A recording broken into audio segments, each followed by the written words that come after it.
Specifically in my marriage, if there was some conflict going on that was, hard to resolve, I would turn inward and, like the sin of Adam, be passive and not address the issues. And then I would go to pornography. And that was my methadone, my medication.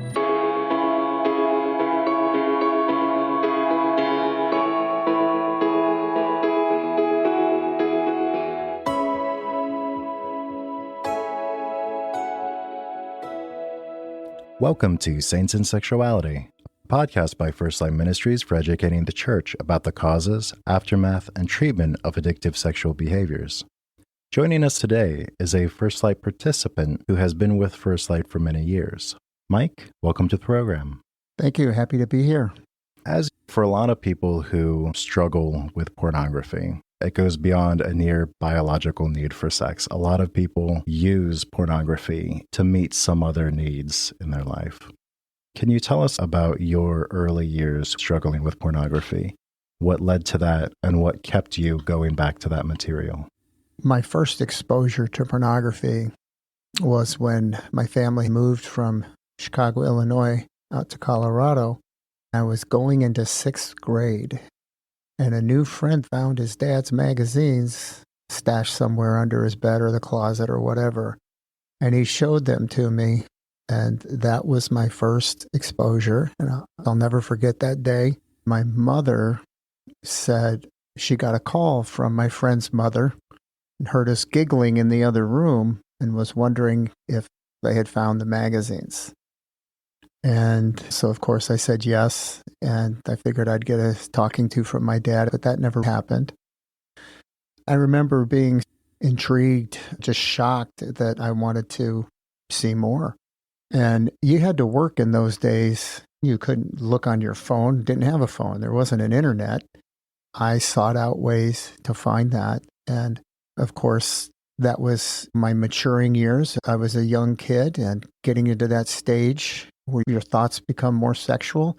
It was like steroids at too early an age from a sexual perspective. And it led to, obviously, a lot of masturbation and objectification of women and a pornified view of God's design for sex and marriage. When I initially saw porn, I don't really think there was anything going on to necessarily meet another need at that time.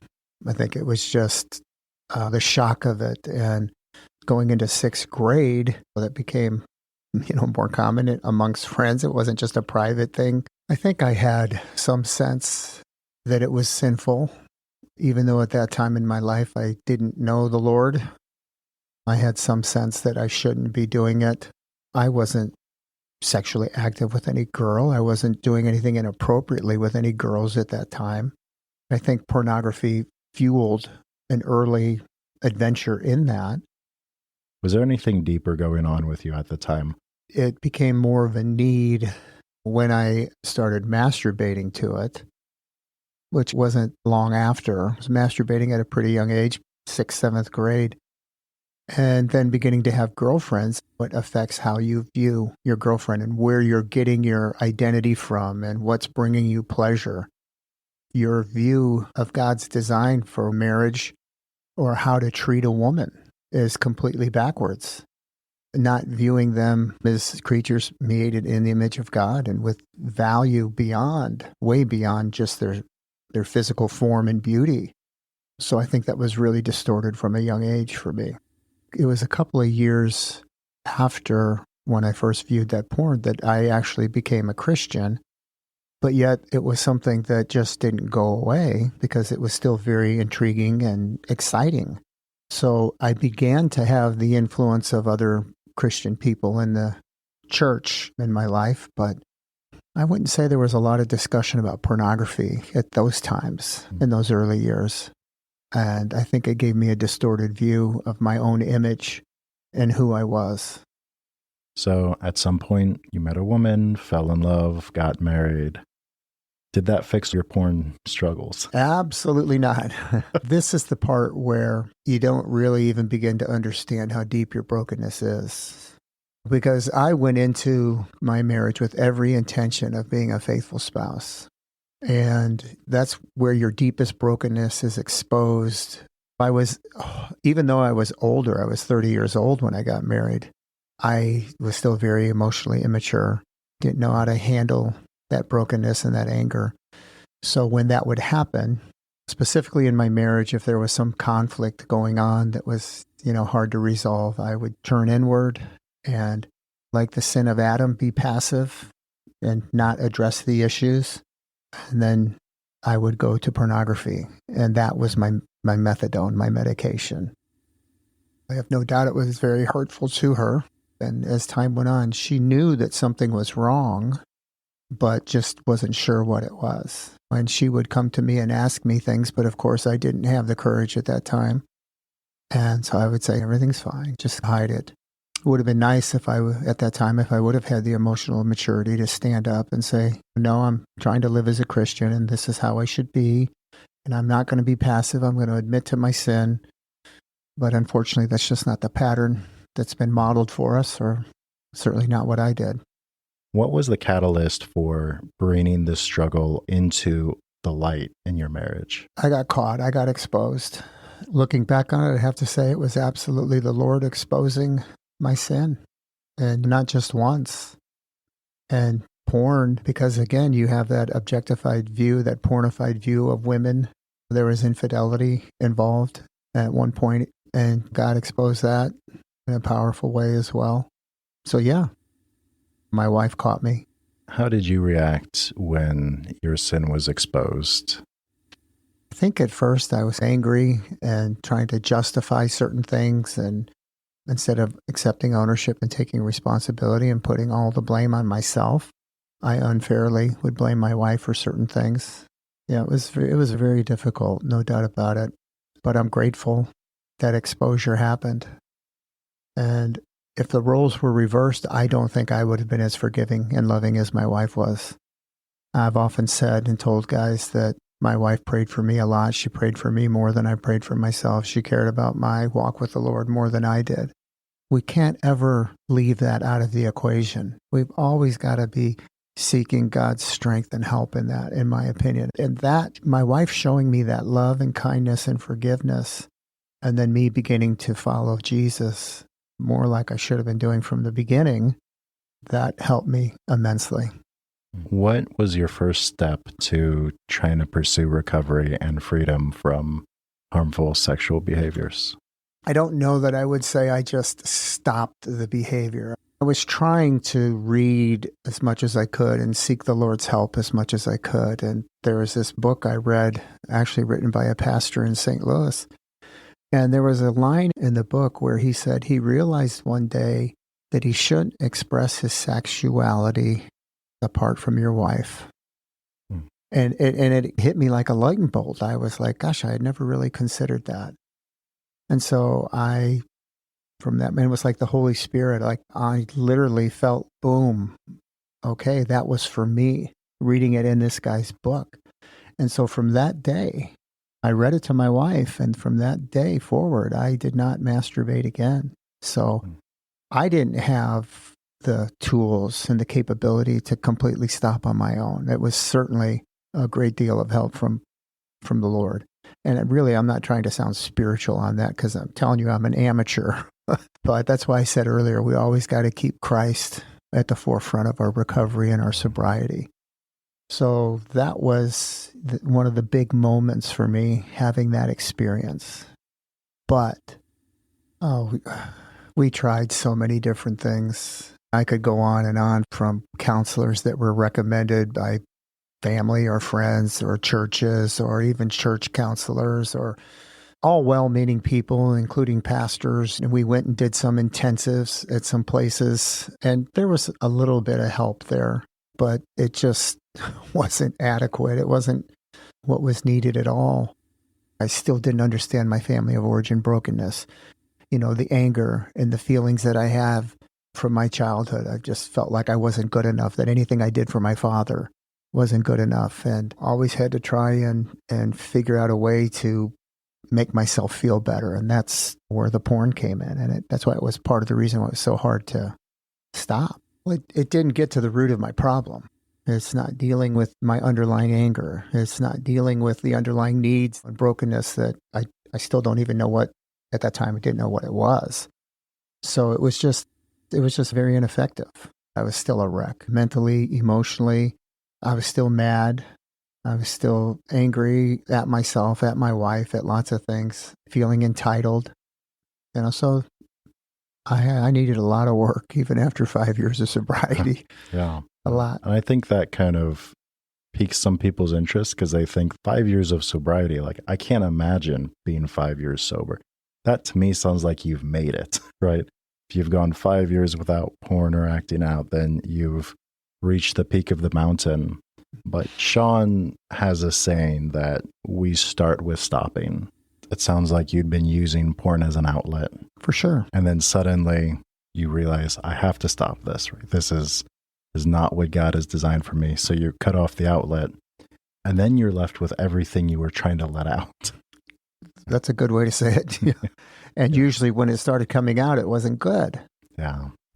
Because I didn't know how to handle that. I didn't know how to handle that frustration and that anger, and then and just the whole marriage dynamic.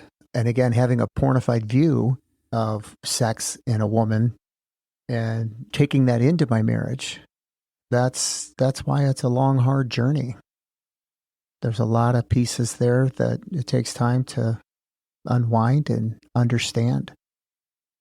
But sobriety is just those very beginning stages. So your wife suggested that even though you had stopped acting out, that you should still attend FirstLight.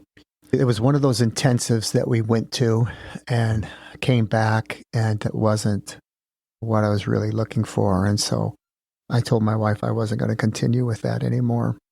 And she said that she would like me to go to group somewhere. And I'm like, I have no idea where that is. So I don't know what to tell you.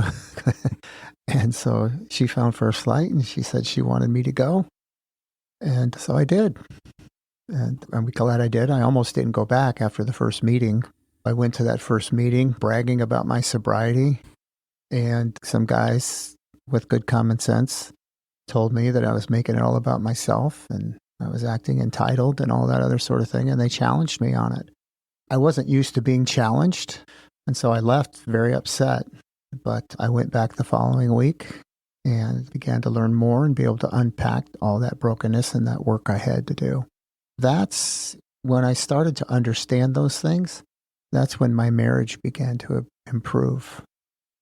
It wasn't just because I had been sober, because my wife and I had been sober for 5 years and we still had all kinds of struggles.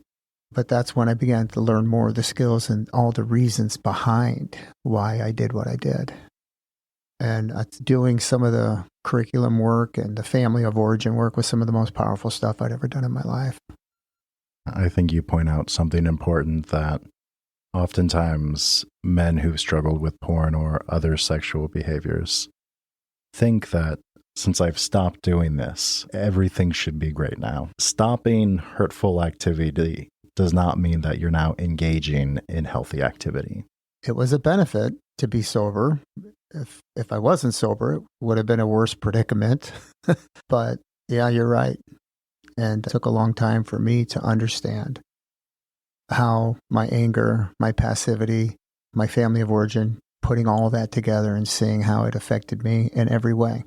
Mm-hmm. And it's still a journey, even now.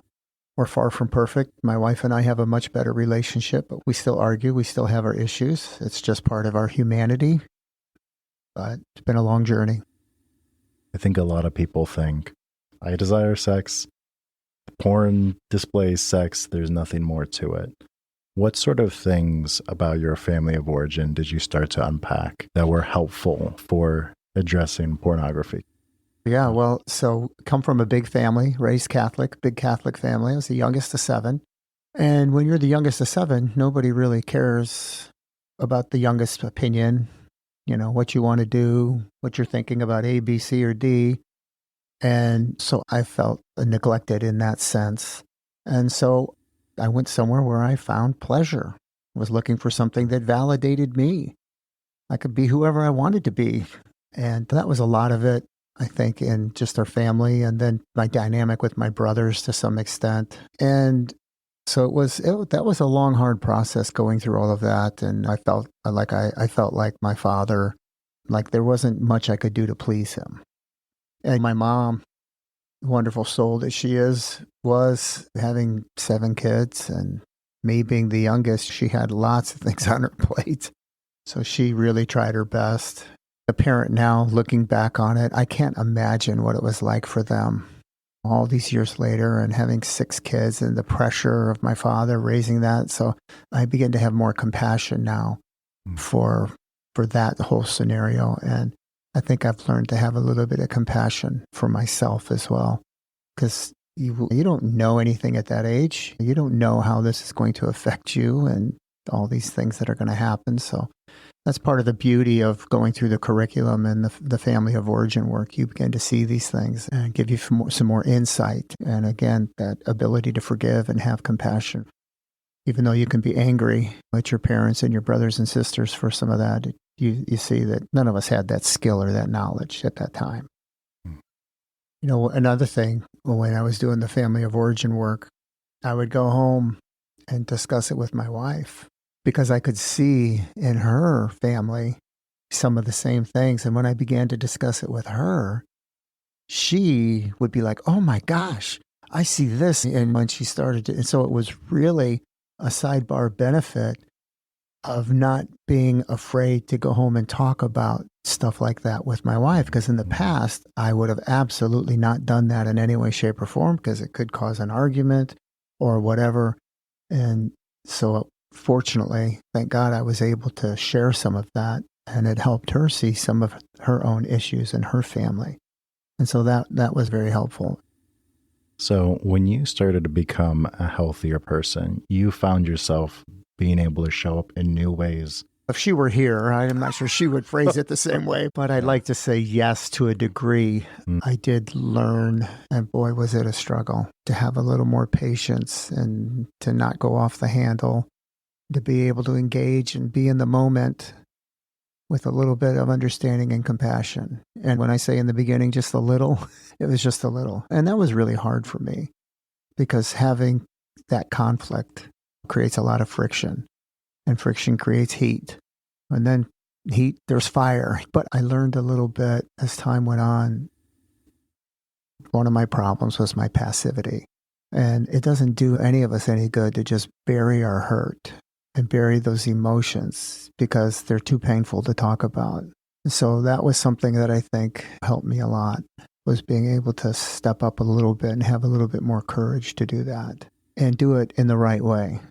Not just yelling and screaming about something, but, trying to address it like a caring husband.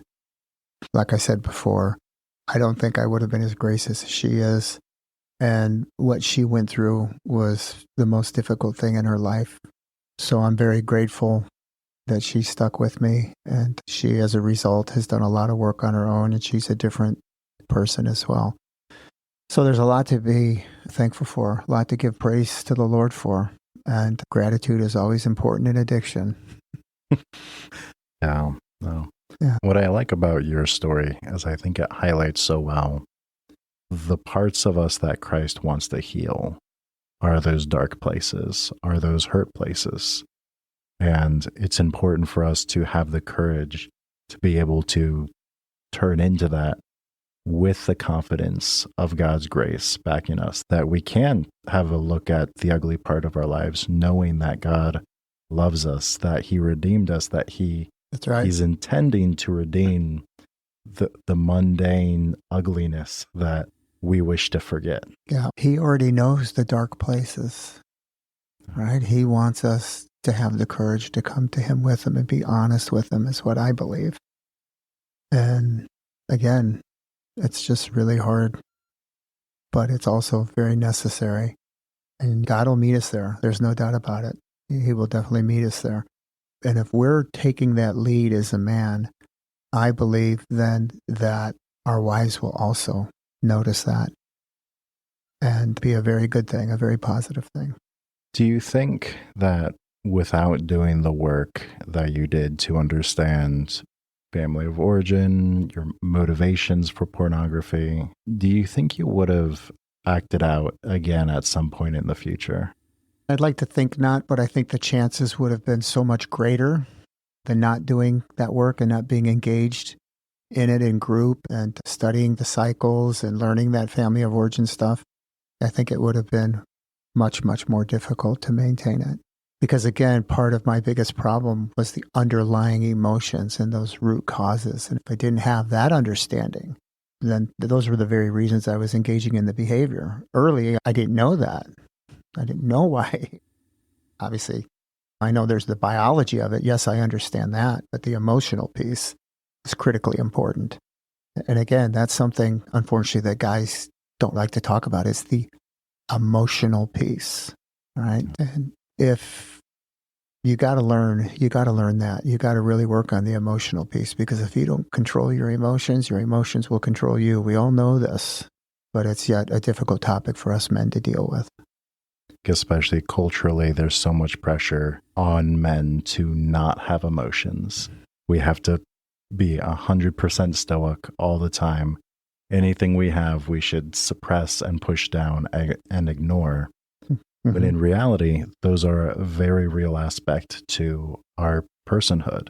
Absolutely. And suppressing a part of our humanity just isn't a healthy way of living. Completely agree. There's a difference between being emotional and understanding your emotions. And understanding your emotions help you not to be emotional in a way that you don't want to be, where you're losing control. But you can't get to that point if you don't do that work. At least I couldn't. Let me put it that way. I couldn't. In what ways do you feel like you still have to grow? I think our communication is getting better, but there's certainly more work I need to do in that regard. And us guys, we have a tall order scripturally. When it says that we're to love our wives like Christ loved the church, that is a tall order. And I have some questions for God about that, but that's what he's asked us to do. And so that, to me, it means that we have to dig deep into who we are, and who we are in him, because that's where our strength can come from. But I think I talk to a lot of guys, and we all have this almost a passive curse sometimes, where we don't want to step into that role. That's something I think that I owe myself, and I owe my wife my best effort in that. And while it will be inadequate, I think that's what us men should do. Part of the reason porn had such a foothold in my life is it was just easy. That's right. Path of least resistance. Yeah, it makes rivers and men crooked alike. And I think that was, so again, looking at porn for all those years and just having the idea that I was going to go be sexually intimate or be sexual with my wife at any time, because my porn use gave me the right to, this is what we should be doing. And, that just obviously isn't how it goes. And most marriages, it's very common that, the man or the woman, they have mismatched sex drives. It's just part of nature, just the way it is. And that's a hard balance too, getting through something like that. And pornography makes that way out of balance. Those are all hard things that I still have to work on today, every day.